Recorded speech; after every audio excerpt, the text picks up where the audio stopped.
আসসালামু আলাইকুম সবাইকে। বিশেষত যারা এসএসসি 25 ব্যাচের শিক্ষার্থী রয়েছে তাদেরকে, যাদের আর অল্প কিছুদিন পরে এসএসসি পরীক্ষা। আজকের এই ভিডিওতে আমরা তোমাদের এসএসসি 25 ব্যাচের শিক্ষার্থীদের জন্য সকল বোর্ড মিলিয়ে যে টপিকগুলো বাংলা দ্বিতীয় পত্রের জন্য খুবই খুবই খুবই গুরুত্বপূর্ণ সেগুলো নিয়ে আলোচনা করব। আমার নামটা একটু শুরুতে বলে নেই, আমার নাম ফারহান সাকিব এবং আমি 10 মিনিট স্কুলে বাংলা পড়াই। আমার মনে হয় তোমাদের কারো কারো সাথে আমার হয়তো বা আগে কখনো না কখনো কোনো না কোনো ক্লাসে দেখা হয়েছে। ইনশাল্লাহ সামনে আরো লং টার্মে তোমাদের সাথে আমাদের দেখা হবে। সো চলো আর কথা না বাড়িয়ে আমি আজকে তোমাদের এসএসসি 25-এর জন্য কোন কোন টপিকগুলো গুরুত্বপূর্ণ বিশেষত বাংলা দ্বিতীয় পত্রের ক্ষেত্রে সেগুলো নিয়ে আলোচনা শুরু করে দিই। Let's get started. সো প্রথমেই আমরা একটু তোমাদের দেখাতে চাই নির্মিতি অংশটা, অর্থাৎ যেটা তোমাদের রিটেন পার্ট, সেটা নিয়ে আমাদের প্রথম আলোচনা। তোমরা যদি এই সাজেশন পিডিএফটা দেখো, এই সাজেশন পিডিএফ এর মধ্যে প্রত্যেকটা টপিকের স্টার দিয়ে একদম বলা আছে ইম্পর্টেন্স। যেমন 21-এর বইমেলা, এইটার কিন্তু স্টার হচ্ছে 3 স্টার। আবার এটা এসেছে যশোর বোর্ডে, দিনাজপুর বোর্ডে একাধিকবার, সিলেট বোর্ডে এসেছে। তারপরে পরেরটা যদি দেখি শিশুশ্রম, এটা কিন্তু 2 স্টার। সত্যবাদিতা 1 স্টার, কারণ খুব কম কম এসেছে।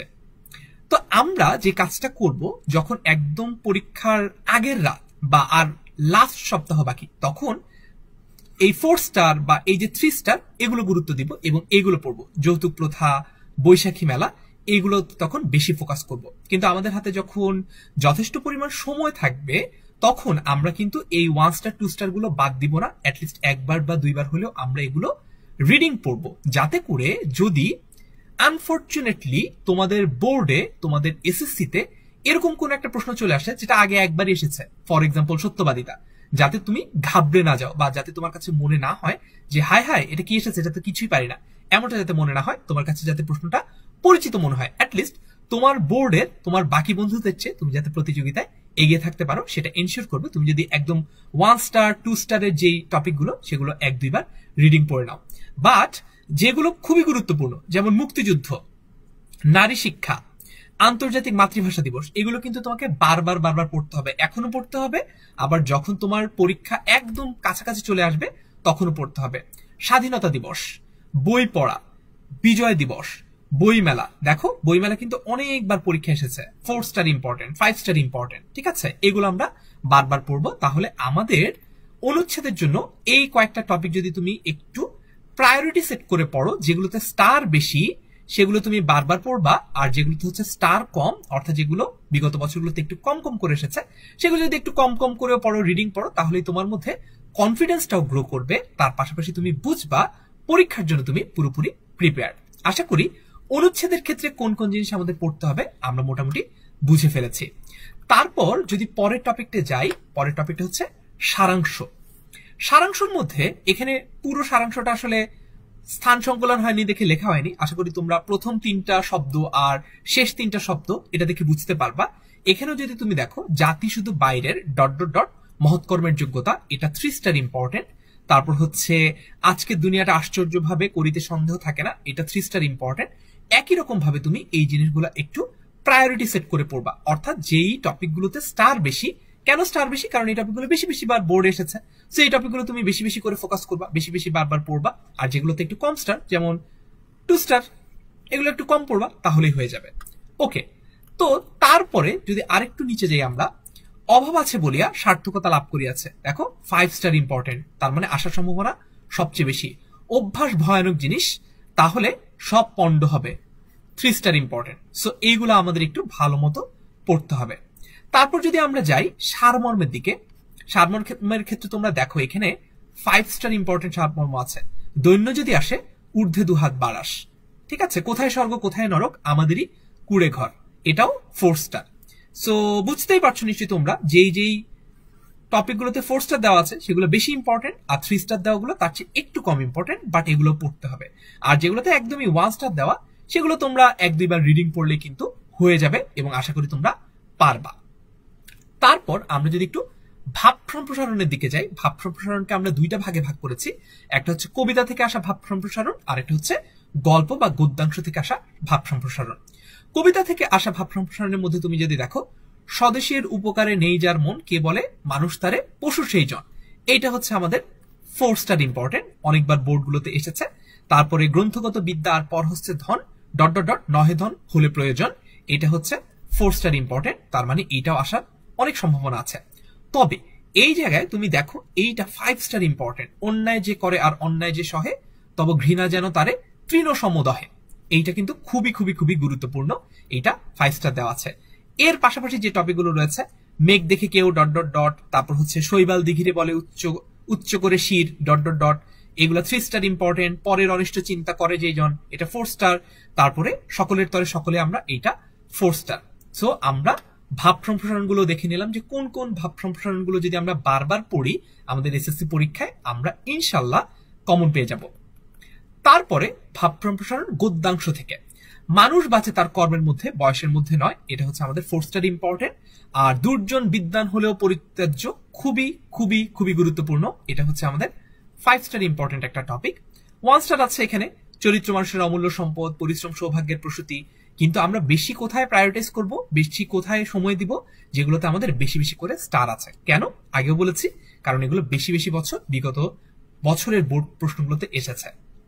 তারপরে আমরা যদি একটু ব্যক্তিগত চিঠিপত্রের দিকে যাই, ব্যক্তিগত চিঠিপত্রের ক্ষেত্রে তোমাকে অনেকগুলো টপিক কভার করতে হবে না, অল্প কয়েকটা টপিক থেকে বারবার ঘুরে ফিরে প্রশ্ন আসে। যেমন আমি যদি একটু বলি, এসএসসি পরীক্ষার পর অবশ্যই দিনগুলো কিভাবে কাটাবে তা জানিয়ে তোমার বন্ধুকে একখানা পত্র লিখো, এটা 4 স্টার ইম্পর্টেন্ট। সম্প্রতি পড়া একটি বই সম্পর্কে মতামত জানিয়ে তোমার বন্ধুর কাছে একটি পত্র লিখো, এটাও 4 স্টার ইম্পর্টেন্ট। তারপরে 5 স্টার ইম্পর্টেন্টের মধ্যে এটা আছে যে ঐতিহাসিক স্থান ভ্রমণের অভিজ্ঞতা জানিয়ে বন্ধুকে একটি পত্র লিখো। মাধ্যমিক পরীক্ষায় উত্তীর্ণ হওয়ার পর তোমার ভবিষ্যৎ জীবনের লক্ষ্য জানিয়ে বন্ধুকে একটি পত্র লিখো, এটা আবার 3 স্টার। তোমার গ্রামকে নিরক্ষরতার অভিশাপ থেকে মুক্ত করার ক্ষেত্রে নিজের ভূমিকার বর্ণনা দিয়ে তোমার বন্ধুকে একটি পত্র লেখো, এটা 2 স্টার। বুঝতেই পারছো, এভাবে করে তোমরা একটু কোন প্রশ্নটা বিগত বছরগুলোতে বেশি বেশি এসেছে সেই জায়গাগুলোতে ফোকাস করবে। তারপর যদি অভিনন্দন পত্র, মানপত্র বা আবেদনপত্র দেখি, তার মধ্যে রয়েছে তোমার বিদ্যালয়ের প্রধান শিক্ষকের অবসর গ্রহণ উপলক্ষে একটি বিদায় অভিনন্দন পত্র রচনা করো, অথবা তোমার বিদ্যালয়ের এসএসসি পরীক্ষার্থীদের বিদায় উপলক্ষে একখানা মানপত্র রচনা করো, অথবা রবীন্দ্র জয়ন্তী উদযাপন উপলক্ষে আমন্ত্রণ পত্র লেখো। এগুলার ইম্পর্টেন্স কিন্তু ওভারঅল একটু কম, তার মানে আমরা যেটা দেখলাম যে ব্যক্তিগত যেই পত্রগুলো রয়েছে সেইখানেই বোর্ড বেশি ইম্পর্টেন্স দিয়ে থাকে। তার পাশাপাশি সংবাদপত্র প্রকাশের জন্য পত্র, যেখানে খাম আঁকতে হয় অবস্থা অবশ্যই বিবেচনা করে, প্রশ্নের উপর নির্ভর করে, সেখানে কি কি আছে যে স্বাস্থ্যকেন্দ্রের দুর্দশার কথা জানিয়ে পত্রিকায় প্রকাশের উপযোগী একটি পত্র লিখো, 3 স্টার ইম্পর্টেন্ট। সড়ক দুর্ঘটনা প্রতিকারের দাবি জানিয়ে পত্রিকায় প্রকাশের উপযোগী একটি চিঠি লিখো, 4 স্টার ইম্পর্টেন্ট। তারপরে তোমার এলাকায় একটি গ্রন্থাগার স্থাপনের প্রয়োজনীয়তা উল্লেখ করে কর্তৃপক্ষের দৃষ্টি আকর্ষণের জন্য দৈনিক পত্রিকায় প্রকাশের উপযোগী একখানা পত্র লিখো, এটাও 3 স্টার ইম্পর্টেন্ট। এগুলো আমরা বেশি করে পড়বো, 1 স্টার আর 2 স্টার গুলো আমরা 1-2 বার করে রিডিং পড়বো। তারপর চাকরির জন্য আবেদনপত্র একবারই মাত্র এসেছে, জাস্ট একবার চোখ বুলিয়ে যেও, খুব বেশি সময় এখানে দিতে হবে না। এরপর রয়েছে আবেদনপত্রের মধ্যে প্রশংসাপত্র চেয়ে তোমার বিদ্যালয়ের প্রধান শিক্ষকের নিকটে একটি আবেদনপত্র লিখো, তোমার এলাকার পাঠাগার স্থাপনের জন্য উপজেলা চেয়ারম্যানের ইউনিয়ন অথবা ইউনিয়ন পরিষদ চেয়ারম্যানের নিকটে একটি আবেদনপত্র লিখো, 3 স্টার ইম্পর্টেন্ট। 4 স্টার কোনটি ইম্পর্টেন্ট দেখি তো, শিক্ষা সফরে যাওয়ার অনুমতি প্রার্থনা করে তোমার স্কুলের প্রধান শিক্ষকের কাছে একটি আবেদনপত্র লিখো। বুঝতেই পারছো, এটা নিশ্চয়ই তোমরা অনেকে হয়তো লিখেছো বা এটা হয়তো বা দেখেছো, যেহেতু তোমাদের স্কুল লাইফটা অলমোস্ট শেষ।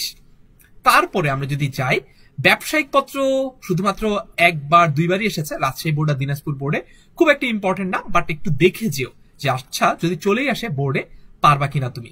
তার পাশাপাশি সংবাদপত্রের প্রতিবেদন বা হচ্ছে এটা হচ্ছে আমাদের প্রতিবেদন পার্ট, আমি একটু লিখে দিই।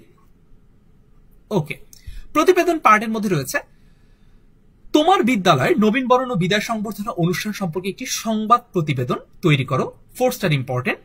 তারপর হচ্ছে বিদ্যালয়ের শহীদ দিবস ও আন্তর্জাতিক মাতৃভাষা দিবস সম্পর্কিত একটি সংবাদ প্রতিবেদন প্রণয়ন করার 2 স্টার। একই রকম ভাবে এখানেও আমরা যেগুলো বেশি বেশি স্টার রয়েছে সেগুলোতে বেশি বেশি প্রায়োরিটি দেব, সময় দেব, লিখবো এবং পড়বো। প্রবন্ধ রচনা, যেখানে আমরা সবাই একটু স্ট্রাগল করি এবং একটু টেনশনে থাকি যে আচ্ছা রচনা যদি কমন না পড়ে, এতগুলো নম্বর রচনার জন্য কমন না পড়লে কি করব। সো তোমাদের টেনশন দূর করার জন্য কিন্তু এই ভিডিওটা আমি নিয়ে আসলাম। তুমি যদি মানব কল্যাণে বিজ্ঞান পড়ো, তোমার মোটামুটি 70% সিওরিটি আছে যে এখান থেকেই পরীক্ষা প্রশ্ন আসবে, কারণ এই প্রশ্নটা মানব কল্যাণে বিজ্ঞান না হলেও দৈনন্দিন জীবনে বিজ্ঞান বা হচ্ছে কৃষিক্ষেত্রে বিজ্ঞান, চিকিৎসা ক্ষেত্রে বিজ্ঞান, এইরকম বিজ্ঞান সম্পর্কিত একটা না একটা রচনা আসার সম্ভাবনা অনেক অনেক বেশি। সো বিজ্ঞান সম্পর্কিত রচনাটা যদি তুমি পড়ে ফেলো তাহলে তুমি কাস্টমাইজ করে করেও কিন্তু লিখতে পারবা। অর্থাৎ তুমি রচনা পড়লা হয়তোবা মানব কল্যাণে বিজ্ঞান, কিন্তু তোমার প্রশ্ন আসলো দৈনন্দিন জীবনে বিজ্ঞান, তুমি কিন্তু তখন যেইটা তুমি পড়েছো সেটা আসে নাই পরীক্ষা সরাসরি, বাট তুমি তোমার কমন সেন্স খাটিয়ে, তোমার সৃজনশীলতা খাটিয়ে তুমি কিন্তু এটাকে চেঞ্জ করে লিখতে পারবা। দেশ গঠনে ছাত্র সমাজের ভূমিকা বর্তমান সময়ের প্রেক্ষাপটে এটা খুবই গুরুত্বপূর্ণ, এটা আমরা পড়বো। মাদকাসক্তি ও তার প্রতিকার, ফোর্থ স্টাডি ইম্পর্টেন্ট পড়বো। কৃষিকাজে বিজ্ঞান, এই যে দেখো বিজ্ঞান পড়লেই দেখবা এই যে কৃষিকাজে বিজ্ঞান, চিকিৎসা খাতে বিজ্ঞান, এইগুলা আমরা কমন পেয়ে যাব। খুব খুব খুব ইম্পর্টেন্টের মধ্যে রয়েছে স্বদেশ প্রেম, অধ্যবসায়। এই দুটা বিভিন্ন বোর্ডে অনেকবার বিগত বছরগুলোতে এসেছে, এগুলোতে আমরা ফোকাস করব। বাংলাদেশের প্রাকৃতিক দুর্যোগ, যেহেতু বাংলাদেশ একটা দুর্যোগ প্রবণ দেশ এবং বাংলাদেশের অর্থনীতিতে এইটা একটা গুরুত্বপূর্ণ ফ্যাক্টর যে একটা বছরে আসলে বাংলাদেশ কতগুলো বা কেমন ইন্টেন্সিটির প্রাকৃতিক দুর্যোগ ফেস করেছে তার উপর নির্ভর করে বাংলাদেশের অর্থনীতি কেমন চলবে একটা বছরে। এই জন্য বাংলাদেশের প্রাকৃতিক দুর্যোগটা খুবই গুরুত্বপূর্ণ। তারপর আমরা চিকিৎসা ক্ষেত্রে বিজ্ঞান, দেখেছো বিজ্ঞানটা যদি তুমি পড়ো ভালো মতো, সেটা দৈনন্দিন জীবনে বিজ্ঞান হোক, কৃষি খাতে বিজ্ঞান হোক, মানব কল্যাণে বিজ্ঞান হোক, যেখানে বিজ্ঞান হোক, বিজ্ঞান সংক্রান্ত রচনাটা যদি তুমি পড়ে ফেলো তাহলে মোটামুটি 70% সম্ভাবনা আছে যে তোমার এইখান থেকে পরীক্ষার প্রশ্ন তুমি কমন পেয়ে যাবা। সো এরই মাধ্যমে আমরা কিন্তু তোমাদের নির্মিতি অংশটাতে, অর্থাৎ যে জায়গাটাতে তোমাদের ডিসাইড হয়ে যায় যে তোমরা কি বাংলা এ প্লাস পাবা কি পাবা না, সেই জায়গাটার যে সাজেশনটা সেটা কিন্তু আমরা খুব শর্টে দেখে ফেললাম। তারপর যদি আমি একটু সামনে আগাই তাহলে আমি দেখতে পাবো আমাদের এসএসসি 25 যে শেষ মুহূর্তের প্রস্তুতিটা রয়েছে, এটা কিন্তু তোমরা চাইলে আমাদের সাথেও কমপ্লিট করতে পারো। পরীক্ষার আগে আমরা মডেল টেস্টও নিব, পরীক্ষার আগে আমরা প্রপারলি তোমাদেরকে সব পড়িয়েও দিচ্ছি। যে লাইভ ক্লাসগুলো হয়ে গেছে সেগুলোর রেকর্ডেড ভার্সনগুলো তোমরা পেয়ে যাচ্ছ। অর্থাৎ পরীক্ষার আগের রাতেও যদি তোমার কাছে মনে হয় কোন একটা স্পেসিফিক টপিক তুমি বুঝতে পারছো না বা একটু কম বুঝছো অথবা একটু কনফিউজ, এটা কি হবে ওটা কি হবে, মাথা তার ছিঁড়ে যাচ্ছে টেনশনে, তখন কিন্তু তুমি এই রেকর্ড ক্লাসগুলো চাইলে দেখে নিতে পারো। সো যদি ভর্তি হতে চাও তাহলে ক্লিক করো এই জায়গাটাতে, আর যে কোনো সময় তোমরা কল করতে পারো 16910 এই নম্বরে। তোমাদের সবার এসএসসি পরীক্ষার জন্য অনেক অনেক শুভকামনা। এসএসসি পরীক্ষার পর থেকে তোমাদের সাথে আমার নিয়মিত দেখা হবে পরবর্তী যে কোর্সগুলো আমাদের পক্ষ থেকে ফ্রিতে তোমাদের জন্য অফার করা হবে সেই জায়গাগুলোতে, যেমন কলেজ অ্যাডমিশনের কোর্স কিংবা গ্রামার ফাউন্ডেশন কোর্স কিংবা বাংলা বুনিয়াদি ফ্রি কোর্স, সবগুলো ফ্রি কোর্সই তোমাদের সাথে আমাদের দেখা হবে ইনশাল্লাহ। সে পর্যন্ত তোমরা ভালো থাকবা, সুস্থ থাকবা, আর এসএসসি পরীক্ষায় সবাই তোমাদের মন মতো রেজাল্ট নিয়ে আমাদের কাছে পৌঁছাবা। Thank you everyone.